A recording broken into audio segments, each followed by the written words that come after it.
Hello and welcome to this tutorial on Over the Bars by JP Johnson. This is the C3 piece in the ABRSM 2023-2024 syllabus, grade 8. And if you're wondering how on earth I've managed to record this and release it on the same day as the launch date, on the 9th of June, if you happen to be watching it this soon, I have actually had an advanced copy of this so that I can review it. If you'd like to listen to the review is on my podcast. The podcast is Heart of the Piano. Heart of the Piano is on Spotify and Apple. You can go to heartofthepiano.com as well. And if you click on podcast at the top, you can find all the details there. So anyway, very interesting piece. Incredibly difficult. Now, I have actually put up on YouTube already a performance of me playing it. I am obviously playing it way faster than anyone at grade 8 is expected to play it. But there is a version on YouTube of JP Johnson's original recording of it. And if you listen to this, it's so fast. It's crazy fast. I mean, faster than my recording. I mean, off the top of my head, it's going to be something like...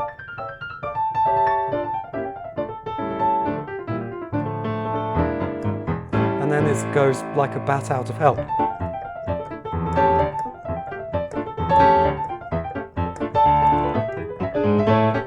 So that's kind of how fast the original went. I don't go quite that fast, but I think that for grade 8, you're going to be expected to do something like...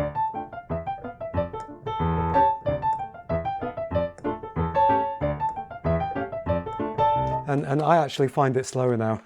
But sorry, I actually find it harder slower now because I'm used to playing it at the faster speed. I don't recommend playing it the way that it's played on the ABRSM official recording, where he goes into a shuffle rhythm and goes...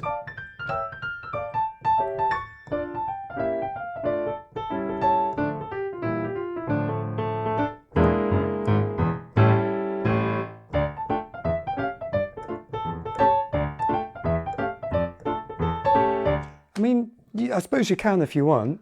You can. I suppose if you're going to play it slowly, it slightly does come to life a little bit more. But if you listen to the original recording, that's not what he does on the original recording. The original recording is just...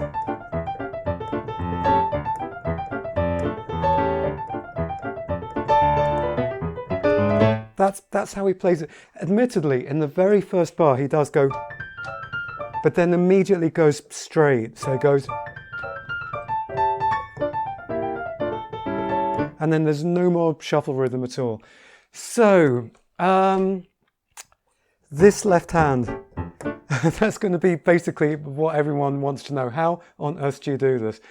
And now I'm actually finding it easier to do it faster.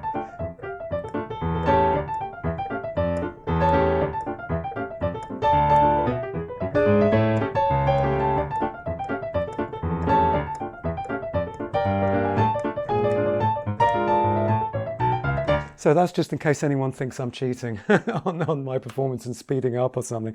I actually can play.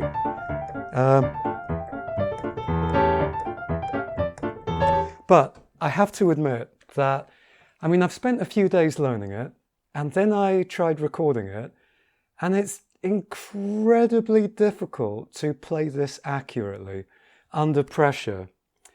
And if you're choosing this for your grade 8 piece, my recommendation is just expect that you're going to play some wrong notes. Just expect it, because to get this completely clean, yeah.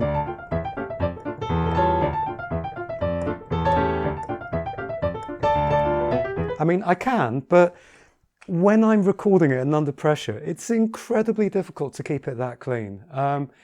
So point number 1, just don't aim for perfection. Aim to have it just good enough. If you hit the odd wrong note, it really doesn't matter. And in fact, and I will put a link to this below in the description to the original version on YouTube. It's riddled with wrong notes everywhere.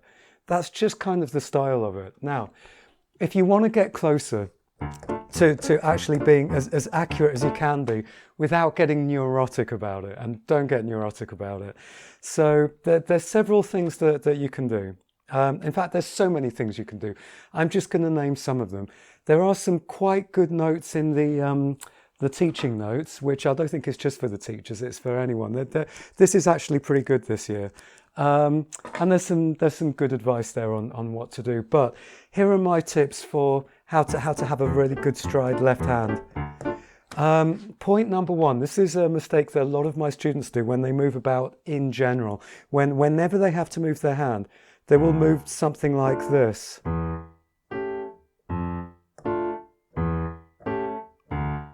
Now, it might look like I'm doing that in my performance, but actually what I'm doing is I kind of stretch. So when I go down, I actually do stretch my little finger out, and then I stretch my thumb out when I come back a little bit. I maybe don't do it quite as much. But I mean, if you slow the video down, I haven't slowed the video down, but slowing down, it looks something like stretch, come back, stretch, come back, stretch, because it just makes that distance easier to catch if you just stretch a little bit. You might catch it sometimes that my little finger just goes and grabs a note. So I not only move my arm, but the little finger stretches for it as well. Think of like running. I mean, I used to live in London. And I used to live in London in the days of the double deckers that had the open back. You can't do this now. But there were times when I used to run for the bus. I was late and I was running for the bus, and if you were really fast, you could run and pull yourself onto it. And think of it like that. You go down and you reach and you grab that note, like you're running and reaching for it. So hopefully you can see this clearly. I go down, I reach, I reach, I reach.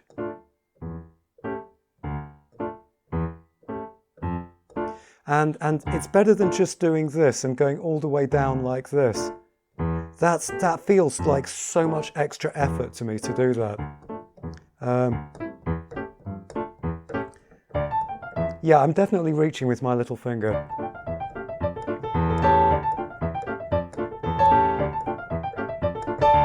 And it varies. You know, sometimes I reach more than other times.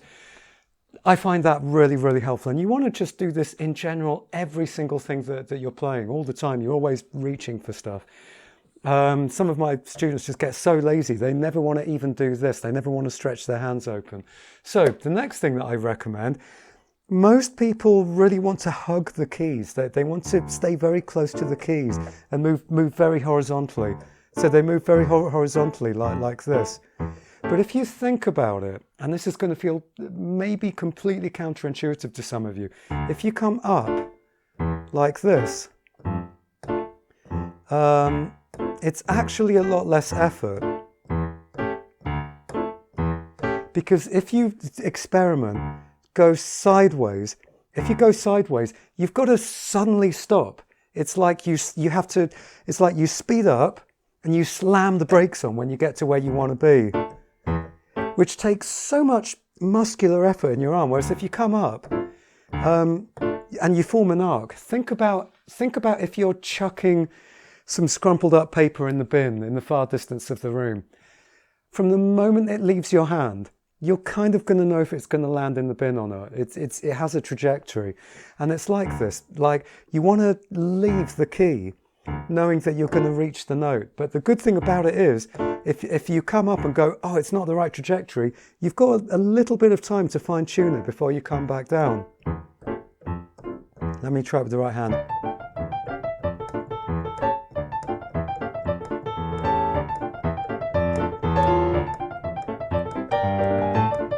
So if I just try and, I'm gonna have to overcome some habits here. I'm gonna try and do it without the arc and just staying very close horizontally to the keys. Oh my God, my whole upper arm is tense because it takes a lot of muscular effort to control that. And it's, yeah, so it just feels awkward. I can feel that it's nowhere near as accurate.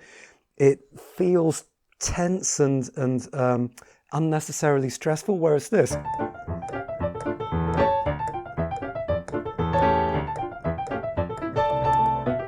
it's a lot more relaxed. It's as relaxed as it can be.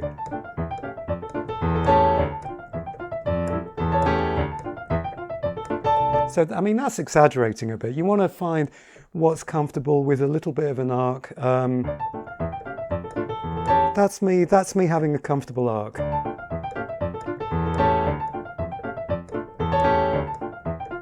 But this, oh, that's going to be a nightmare. Don't do that. Also, you may have noticed that I'm playing quite staccato, quite short. I quite like it staccato in the right hand. I'm not going to talk too much about that in this particular lesson because there's other lessons where I cover that. But I think that what works for me is very, very light, very delicate. We don't want to go... I don't think the music suits that. I think it suits much more light, jokey, quirky, as opposed to, you know, all that kind of thing. So the opening, the beginning, I think sounds really good again, quite staccato.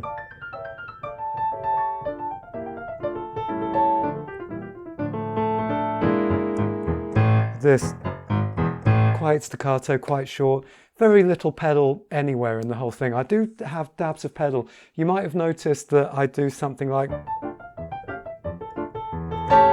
and sort of little leans in places like that. So what's it do?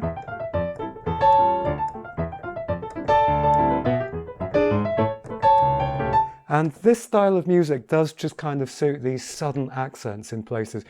I'm not going to cover all of that. If you were a student, I'd show you where to pull those accents. But just bear in mind that there's a lot of stuff to do with playing this style of music that's just not written here. So you've got no dynamics. It's up to you. But on the whole, I like to keep it quite light and quite frothy and fun. What are the notes again? So the other thing that I recommend is it's going to be almost impossible to play this and read it. You've got to memorize it. So, you know, I've had a few days to look at it. I've just memorized the whole thing. And annoyingly, because I was trying to memorize it in a rush, I memorized some things wrong. Then I had to relearn bits. But I think now I've pretty much memorized it exactly as it should be. But all of this...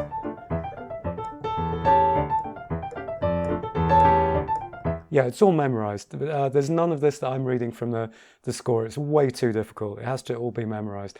So something else, when you're under pressure and when you're learning, and this applies to almost all my students, what happens when we're under pressure, we feel impatient, we try and learn it quickly, we tend to stare at what we're doing. And I found myself doing this in the early days of learning this a few days ago, which was like I would just be staring at the left hand because it is incredibly difficult. This is not just normal ragtime. This is not a normal stride thing. This is really far apart. It's actually way more difficult than most stride should be, in my opinion. So it's going to be very tempting to look at the notes as you play. Now, something that I did as I got better at it, as I got a few days in, is I tried to be a lot more aware of the whole piano all at the same time, which is going to feel completely counterintuitive. So some of you who may have been listening to my podcast where I talk about the two brain hemispheres and narrow focus and broad focus, again, my podcast, Heart of the Piano, Spotify and Apple. So I recommend being able to switch from a narrow focus, which is what we are when we're stressed out and trying really hard and striving and working, to a broader focus, which seems like the last thing that we want to do when something feels difficult. Listen to my podcast to get more information about that. But so really, if we want to get...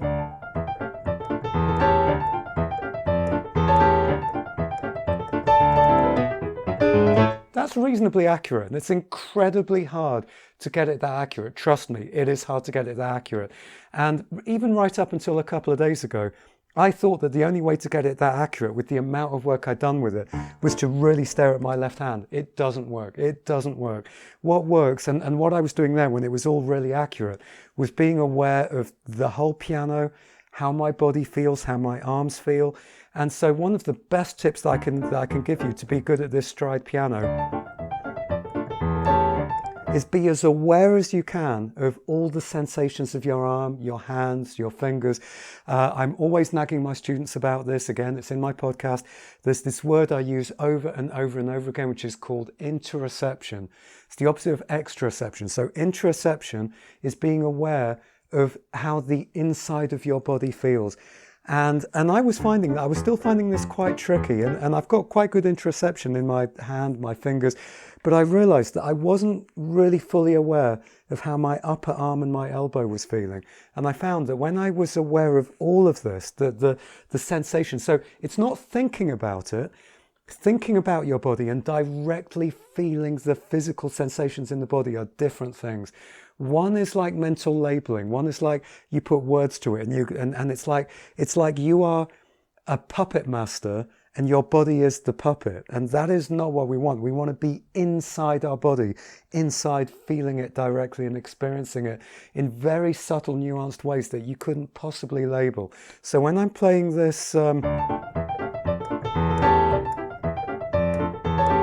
I'm aware of all the subtle, nuanced sensations all through my arm. And the more you do this, the easier it's going to be to do it, because you're basically learning the sensations of all of this. Because the opposite of this is you play and you go, have to go there, have to go there, have to go there, have to go there, have to go, and you don't feel anything. That is way harder. Now, having said that, something you might want to experiment with, and under pressure, when I was recording this for the performance for YouTube, and there will be a link in the description below and above at the beginning and end of the video, but it's been a few months since I recorded something to put on YouTube, and I find that that gets quite hard to do under pressure. So something that I was doing for the recording is I actually then realized that under pressure I was just staring at my left hand as I was playing, and it just got harder. What I could do is whatever note I'm about to play, I'm about to get there, I look for the next one. Then I look over there, then I look over here, then I look over here.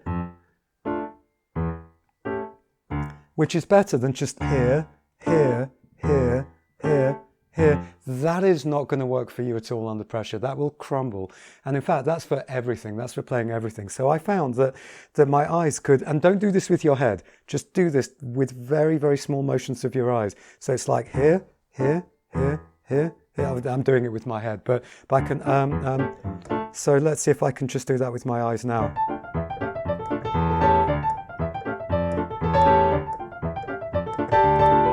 Yeah, so at that time, you wouldn't be able to tell unless I think you were stood right here watching my eyes. But my eye is never on the note that I'm playing, it's on the note after it. That might be something that you will have to practice choreographing your eye movement as you're practicing, so you can play like this.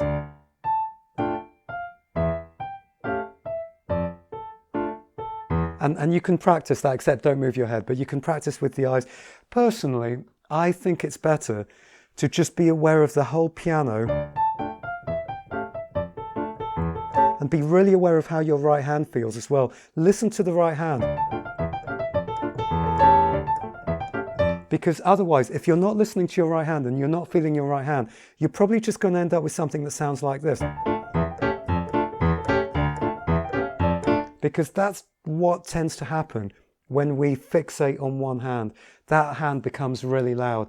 And we don't want to hear that much of the left hand. It needs to be this way around.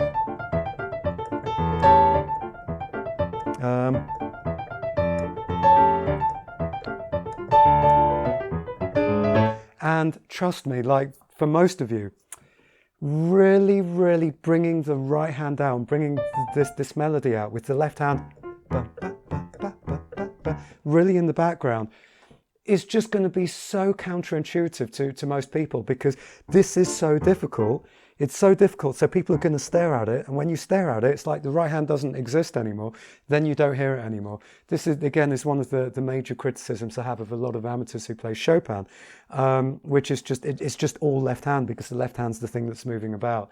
So I think that's really most of the challenge of the left hand. There is one, right, one thing that I want to come to, because I want to try and keep this reasonably short, because usually my tutorials go on for ages and ages and ages. There's and by the way, I do recommend that you have the music in front of you when I'm actually kind of going through these tutorials. So the section from bar 64, 65, and in the sheet music it does this. So something like that, but it just sounded utterly wrong to me when I read this.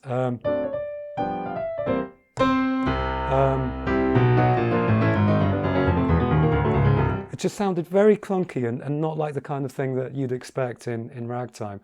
So I went and listened to the original. Again, the link to it is below. And it's not what he does. And I've got to say, this particular arrangement, this transcription, was taken from a Hal Leonard book. And this Hal Leonard book, Hal Leonard books are notorious for really bad transcription. So basically, this is a piece that a pianist just played. He never wrote it down. This is not music that was written down. It was just kind of half improvised. And then later someone listened to it and wrote it down, but completely wrong. Like, so much of this is wrong. And okay, now it's a grade 8 piece. If it was really up to me, I would go back and properly sort of work out what was played on the original. But for the most part, I'm mostly sticking to what is in this ABRSM book, except for what is going on in this bar 64, 65 section, because this is just so wrong. So if you listen to the original, he actually does something like this. I'm going to go from bar 63. Now, instead of going to a C in the left hand, it actually goes to a B flat in the left hand.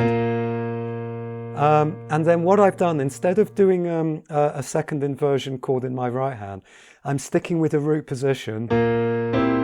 So the left hand is playing B flat, the right hand is playing a root position C major instead of a second inversion C major, which is here at the beginning of bar 65. So here, root position C major right hand, B flat left hand, and this now forms a dominant 7th chord with both hands in 3rd position. And then instead of this, which sounds awful, it sounds terrible. Instead of that, we have B flat C,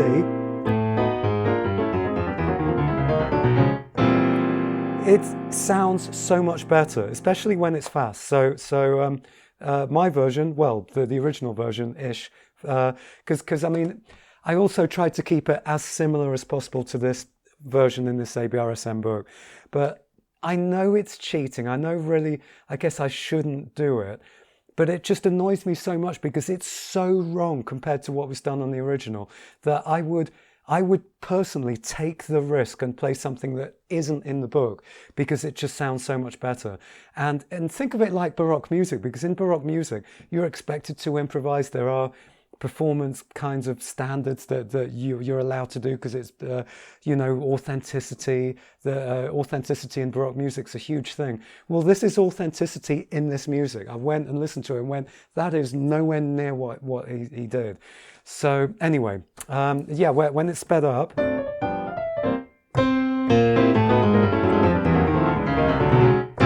it's almost like a laugh, I think.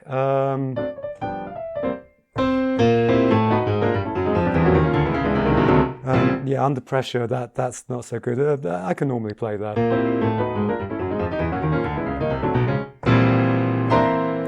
Anyway, so when you have this drive bit, I don't know why it says drive. Drive is weird, and I don't really feel that much of a sense of drive anyway in the original. But as well as this what I was describing as having this arc in your arm. So what was it?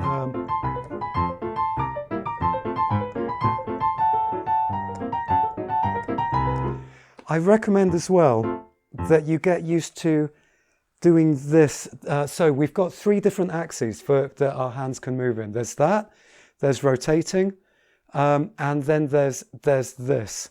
So there's this, and there's that.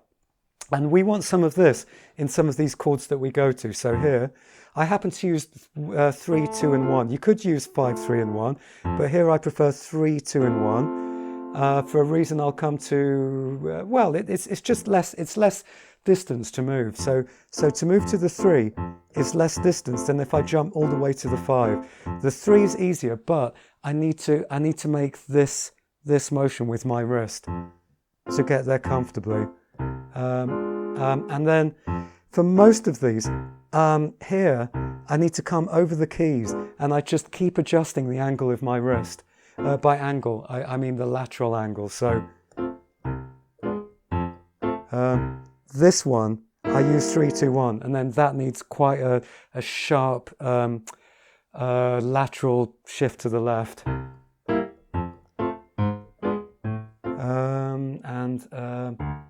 Here, I use a thumb on the C and the D. It just makes it easier to hit. Something else that I really recommend when you're learning this piece, it's going to be really tempted to get impatient. I know I got impatient. I just wanted to get it as fast as I could. And all that happened was I learnt it slower. It just took me more time than it would normally have taken. I didn't follow my own advice. What you need to do is practice it so that you are relaxed. The moment you start having any tension because you get impatient, that tension will only get worse when you're under pressure and you want to perform it. You've got to be completely relaxed.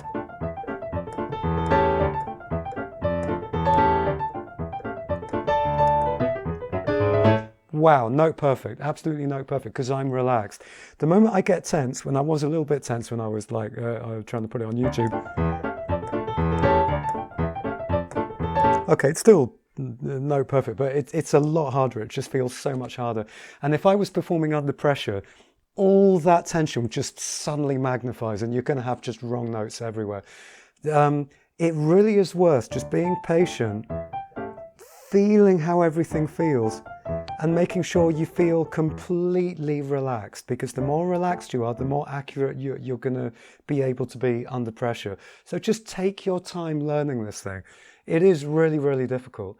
I recommend as well in the second page, exaggerate some of these rhythms. So I quite like I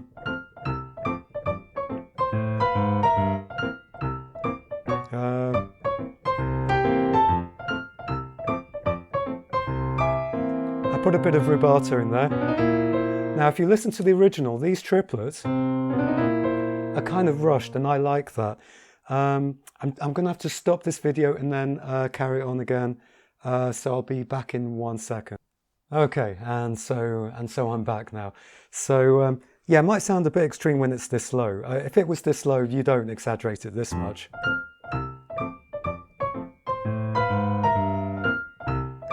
But when I speed it up,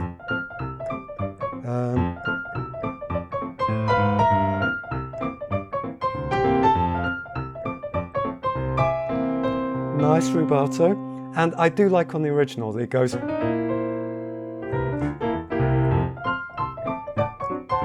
Oh, that was the bit I learned wrong. Anyway, I think I fixed it in the performance. I just went to the wrong octave. Yeah, what else can I give you advice on? I do think that where it says drive implies you just immediately go.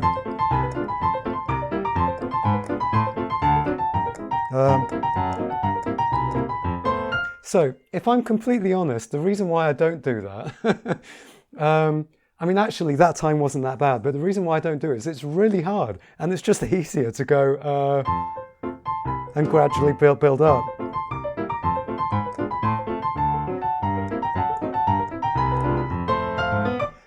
But also, I just think it's more musical, this.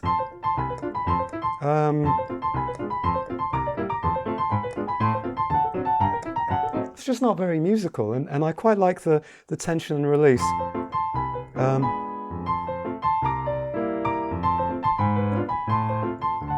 Change of direction.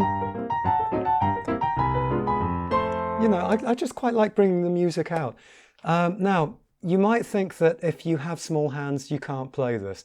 Certainly, you need to have a hand big enough that you can play octaves. If you can't play octaves, obviously you can't play this piece. And you need to be able to jump around these octaves. Don't do what one of my students did and just constantly hold your hand out and without relaxing it. The key to playing octaves, even really fast octaves, is to relax your hand in between them. So it's like relax, relax, relax. So when I'm playing stuff like that, it's like stretch, relax, stretch, relax, stretch, relax. Even when it's really fast, you relax in between them. Now, I find tense incredibly difficult, and if you watch my performance on YouTube, you'll see that there's quite a lot of these that I can barely do it. But I've just got used to it over the years. That if I need to play these big stretchy tense, I mean, I don't know how clearly you can see that. If I go from G to B flat, like you have in bar 48, I can stretch it, but my little finger is also half pushing down A, but it doesn't matter because A doesn't actually sound. But I can barely reach it. And then other things like when I play F and A, I don't know if you can see it, but I can barely get it. But I can just go, boom, there it is, boom, boom. And my little finger is barely grabbing the corner of it, but I've just got used to being able to do that kind of thing. Now, because I know that a lot of you watching this are not going to just be comfortable enough to just do things like that. I mean, I could have gone from bar 45. I could have just gone and just immediately gone for that chord like that.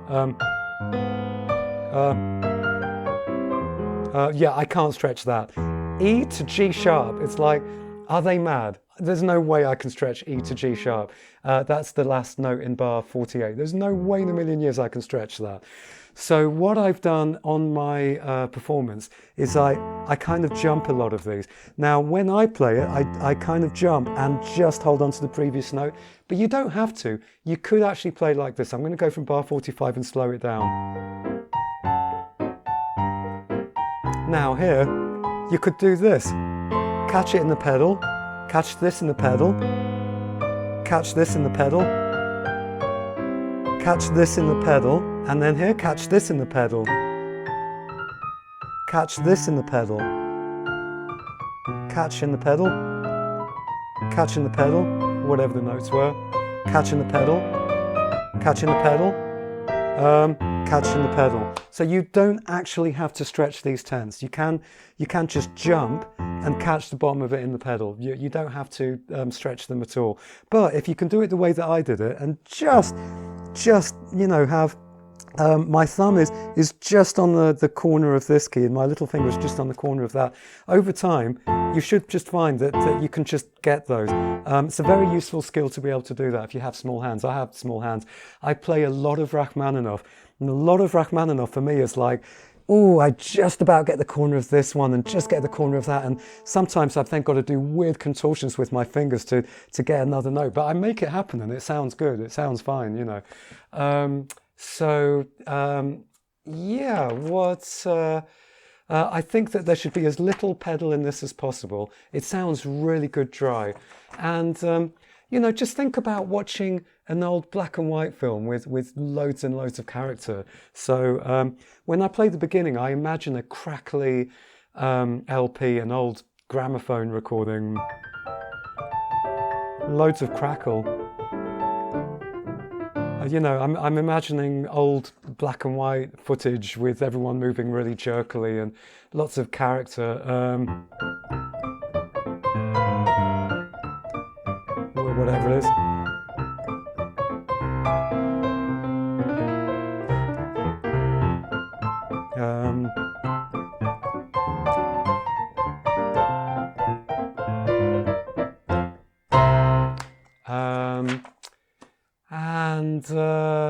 What else is there to say? I love this bit.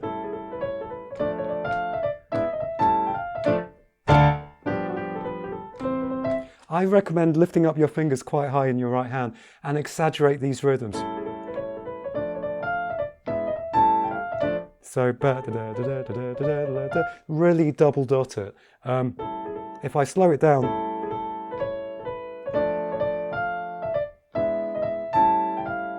so that kind of thing. Something else that I like to do, so from the bar before that, again, you've got these triplet things that I quite like to rush because it gives it more character. As long as everything is bang in time, you can then choose to rush little bits of it. So from the top of that page,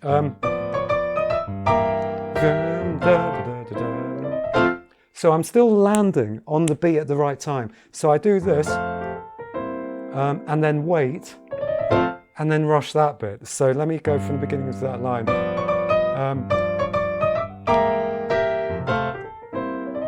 So I'm still kind of landing on time. Then what I like to do, the double bar, bar 57, I like to come in early. So we've got...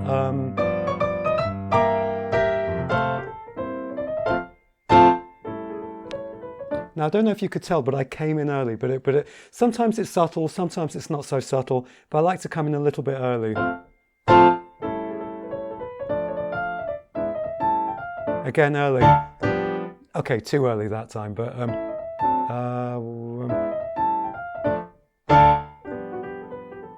that was a little bit early. And then I like to rush through this. And then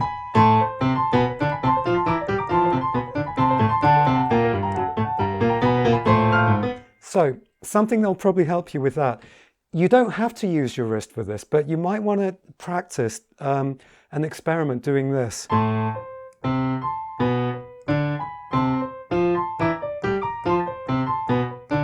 So you exaggerate the wrist movement. It's going to feel totally unnatural. Whatever it is. And then I end up not necessarily using my wrist all that much, but it helps just to have a sense of freedom and looseness to avoid too much tension.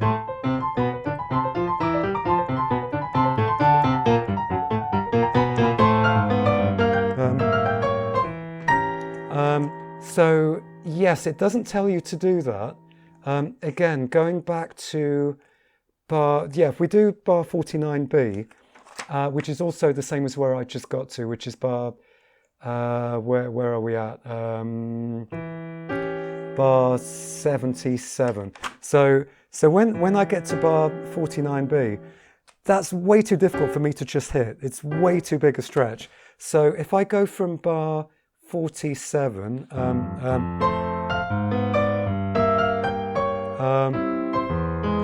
I hit this note really early so that then happens on time. So let me go from the bar before. This E at the bottom is almost like a full quaver early. Otherwise I've just got no chance of getting that. This is a very, very difficult piece. You're incredibly brave if you decide to do this. So, yeah, so basically I think the speed you're kind of expected to play it at is more something like...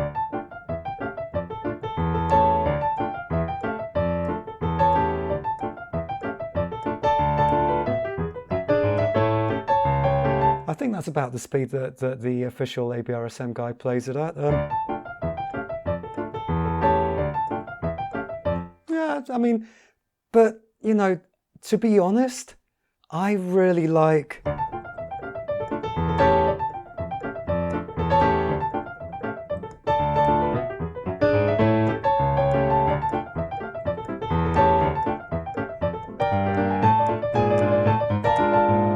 etc. blah, blah, blah, blah, blah. And if you listen to the original's faster than that. So, yeah, very brave choice. But at this kind of speed, it's not too bad. Should be all right, should be all right. So, there's a lot more that I could say about this piece. I do like it, it's got charm. I don't like the way it's been arranged. In fact, I mean, I can't remember exactly what it is because I've not listened to the original that much, but it's things like...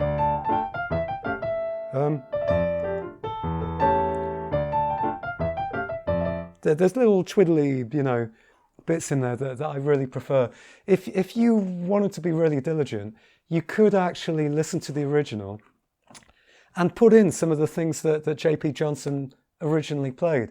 And I think especially if you have a face-to-face live exam where you give the examiner your sheet music, you can write these things in. And then the examiner is going to know that you're doing them on purpose. And I would totally do that. I would totally be a lot more authentic and actually do a lot more of the things that he played in the original. But, you know, I didn't want to get too rebellious about this for you guys with this tutorial. So anyway, I hope this is useful. I am available for online lessons for anyone who would like online lessons. Also teach in Manchester and Huddersfield in England. If you enjoyed the video, all the usual blah blah blah, you know, do subscribe, like, leave comments. For ages people were leaving me comments and I didn't realize that there was a part of YouTube where I was supposed to go and see them. So a lot of people probably left me a lot of comments and I had no idea, but now I check it. So anyway, I'm now gonna leave you guys so that you can all go and do some practice, and I'll see you for the next tutorial. Bye.